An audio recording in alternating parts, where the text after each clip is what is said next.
बड़े बड़े चौधरी हैं, जितने बड़े बड़े लीडर हैं, उनकी सीटों को किस गांव में कितनी वोटों की संख्या है और किस जाति के कितने वोट हैं, कितने महिलाओं के हैं, कितने पुरुषों के हैं, कितने किस धर्म के हैं, कितने किस धर्म के हैं, सारे आंकड़े वह इकट्ठे कर रहा है।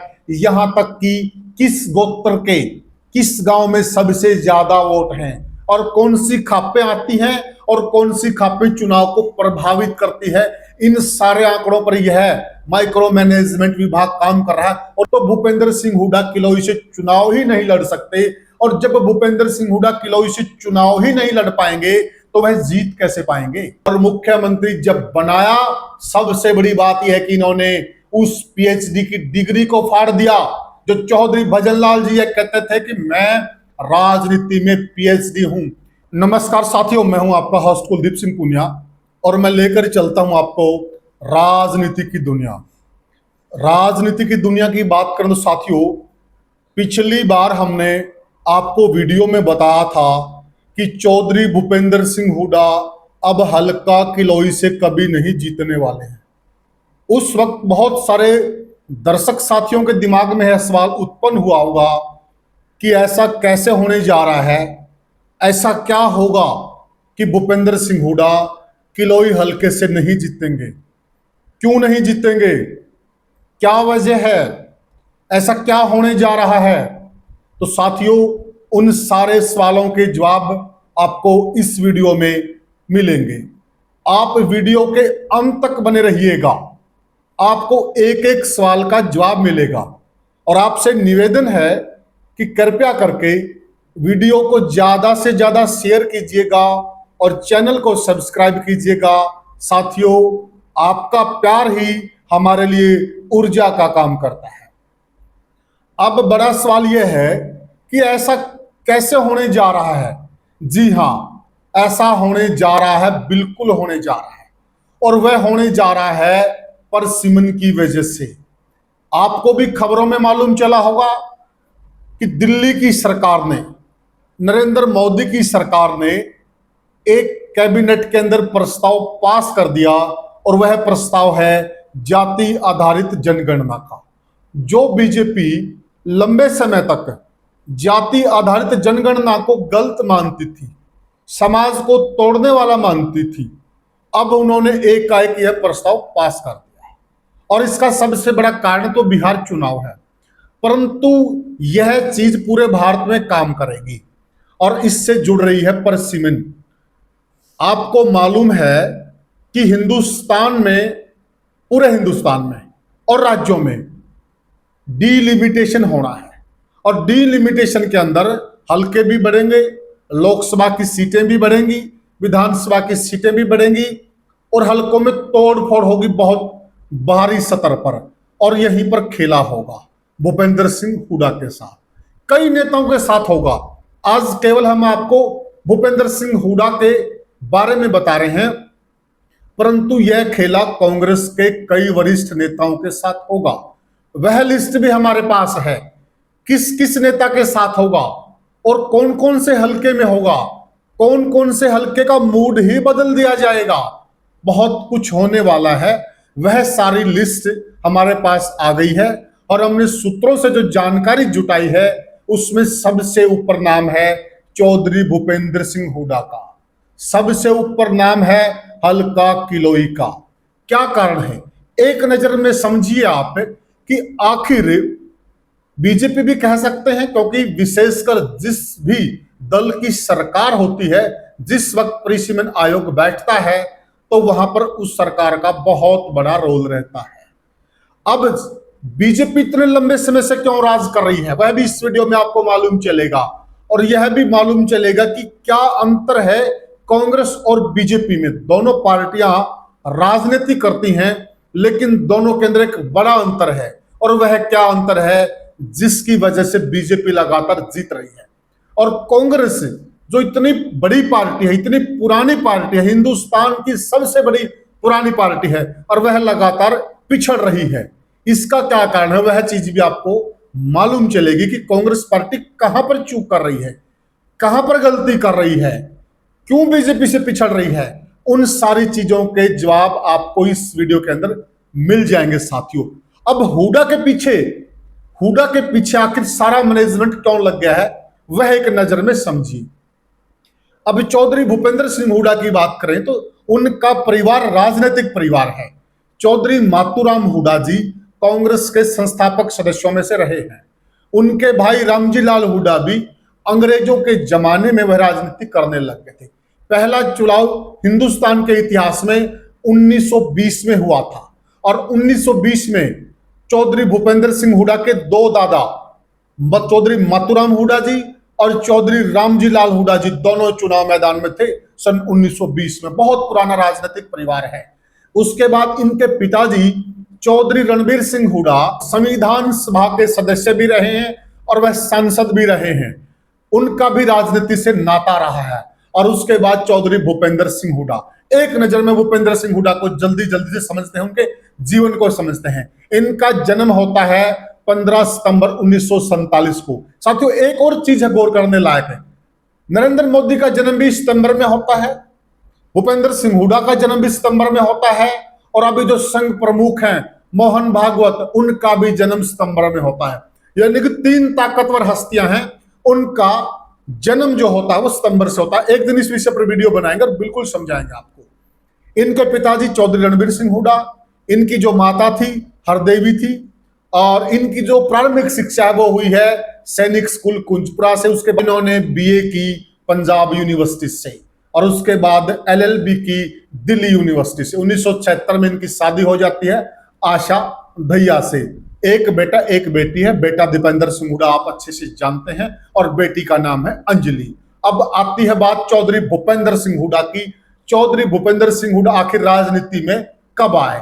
इन्होंने राजनीति शुरू की युवा कांग्रेस से और उसके बाद 1991, 96, 98 और 2004 में यह एमपी बने।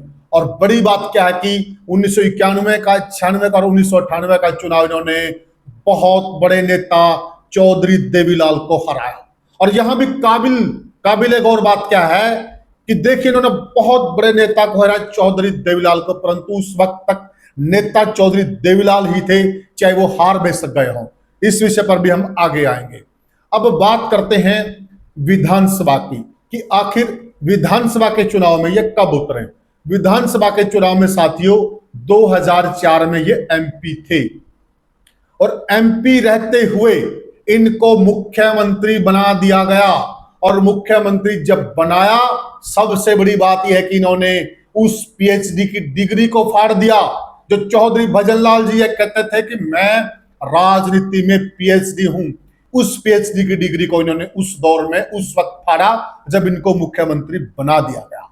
और 2005 में बाई इलेक्शन होता है किलोई हल्के में। अब बात आ गई किलोई हल्के में और यहीं पर खेला होगा वो प्रिंस सिबन के टाइम पर। इसी किलोई हल्के से जहां प्रचंड जीत लगातार हासिल की चौधरी भूपेंद्र सिंह हुडा ने, वह अब कभी नहीं जीत पाएंगे। क्यों, वह हम बताने जा रहे हैं।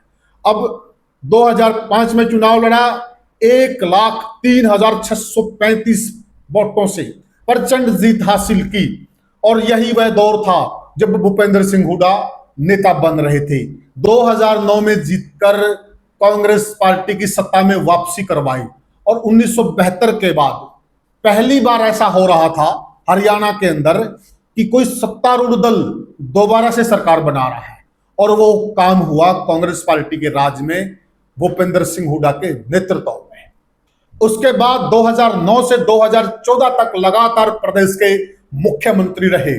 कांग्रेस के बहुत बड़े बड़े पदों पर पहले भी रह चुके हैं। मुख्यमंत्री बनने से पहले चौधरी भूपेंद्र सिंह हुडा 2001 से 2004 तक वह नेता प्रतिपक्ष भी रह चुके हैं, विपक्ष के नेता। जो विपक्ष के नेता पर आज कलहबाजी है, हाईकमान अपने पत्ते नहीं खोल रहा है और हर दिन एक खबर निकल कर आती है कि आखिर किसे बनाया जाएगा विपक्ष का नेता। 2014, 2019 और 2024 में फिर इसी किलोई हल्के से वह एमएलए बने।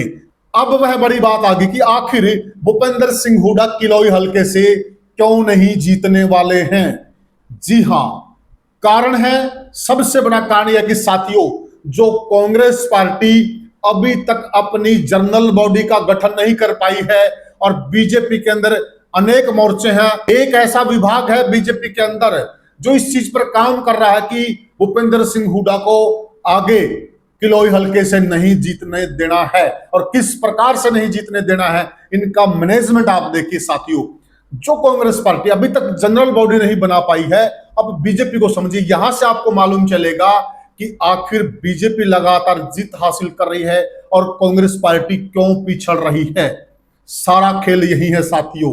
अब देखिए आप, बीजेपी के अंदर 5 मोर्चे हैं: युवा मोर्चा, महिला मोर्चा, एससी मोर्चा, किसान मोर्चा और बीसी मोर्चा। उसके बाद प्रकोष्ठ, 5 प्रकोष्ठ हैं: सहकारिता प्रकोष्ठ, पंचायती राज प्रकोष्ठ, शिक्षा प्रकोष्ठ, चिकित्सा प्रकोष्ठ और विधि प्रकोष्ठ। और इसी विधि प्रकोष्ठ के अंदर है एक माइक्रो मैनेजमेंट विभाग। सारा खेल यही माइक्रो मैनेजमेंट विभाग कर रहा है कि किलोई हल्के से चौधरी भूपेंद्र सिंह हुड्डा नहीं जीतने चाहिए। किस प्रकार से कर रहा है, अब देखिए साथियों। अब सारी चीजें जुड़ेंगी। इसमें परिसीमन का क्या रोल है और जातिगत आधारित जो जनगणना करवाई जा रही है उसका क्या रोल है। अब सारी चीजें जुड़ेंगी और अब आपको समझ में आएगा आखिर खेल कहां पर चल रहा है। तो हमने आपको बताया कि माइक्रो मैनेजमेंट विभाग है बीजेपी के अंदर और वह विधि प्रकोष्ठ की एक ब्रांच है और उसका काम है आंकड़े इकट्ठे करना। और वह किस प्रकार के आंकड़े इकट्ठे कर रहा है बीजेपी के लिए। सबसे पहले वो यह देख रहा है कि इस हल्के में कौन कौन से गांव हैं। दूसरे नंबर पे वह क्या देख रहे हैं कि किस गांव में कौन कौन सी जातियां हैं और किस जाति का सबसे ज्यादा प्रभाव है। अब किस गांव में कितनी वोटों की संख्या है और किस जाति के कितने वोट हैं, कितने महिलाओं के हैं, कितने पुरुषों के हैं, कितने किस धर्म के हैं, कितने किस धर्म के हैं, सारे आंकड़े वह इकट्ठे कर रहा है। यहां तक कि किस गोत्र के किस गांव में सबसे ज्यादा वोट हैं और कौन सी खापें आती हैं और कौन सी खापें चुनाव को प्रभावित करती है। इन सारे आंकड़ों पर यह माइक्रो मैनेजमेंट विभाग काम कर रहा है और इसने सारा डेटा इकट्ठा कर लिया है और यहीं पर खेल होगा। अब इसने जो डेटा इकट्ठा किया साथियों, उस डेटा के हिसाब से इसने यह सिस्टम तैयार करके बीजेपी को रिपोर्ट सौंप दी है कि किलोई हल्के में यह गांव हटा दीजिए और इन गांव को जोड़ दीजिए और इस हल्के को बना दीजिए एससी रिजर्व हल्का। यही है वह खेल साथियों। देखिए आप, मैंने कहा था ना शुरू में कि जो कांग्रेस पार्टी अपनी जनरल बॉडी का गठन नहीं कर पा रही है और बीजेपी के पास ऐसे अनेक मोर्चे, अनेक प्रकोष्ठ, अनेक विभाग, बहुत लंबी चौड़ी फौज है और उस फौज के अंदर एक बहुत बड़ा कैडर है जो बीजेपी को जिताने का काम करता है और उनका सबसे बड़ा कैडर है आरएसएस। ये सारे आंकड़े जुटाकर सरकार को सौंप दिए गए हैं और अब यहीं से खेला शुरू होगा। अब जितने बड़े बड़े चौधरी हैं, जितने बड़े बड़े लीडर हैं, उनकी सीटों को एससी रिजर्व कर दिया जाएगा। जब सीट ही एससी रिजर्व हो जाएगी तो भूपेंद्र सिंह हुड्डा किलोई से चुनाव ही नहीं लड़ सकते और जब भूपेंद्र सिंह हुड्डा किलोई से चुनाव ही नहीं लड़ पाएंगे तो वह जीत कैसे पाएंगे। यहां पर चल रहा खेल और यह अकेला चौधरी भूपेंद्र सिंह हुड्डा के साथ नहीं होने जा रहा है। यह सारा खेल जितने भी कांग्रेस के बड़े बड़े लीडर हैं उन सभी के साथ होने जा रहा है। अब देखिए, इसमें हम बीजेपी को गलत भी नहीं कह सकते क्योंकि वह तो 24 घंटे 365 दिन राजनीति करने वाली पार्टी है और वह कहती भी है डंके की चोट पे कि हम राजनीति करने के लिए आए हैं और राजनीति कर रहे हैं। तो वो अपने हिसाब से राजनीति करेंगे।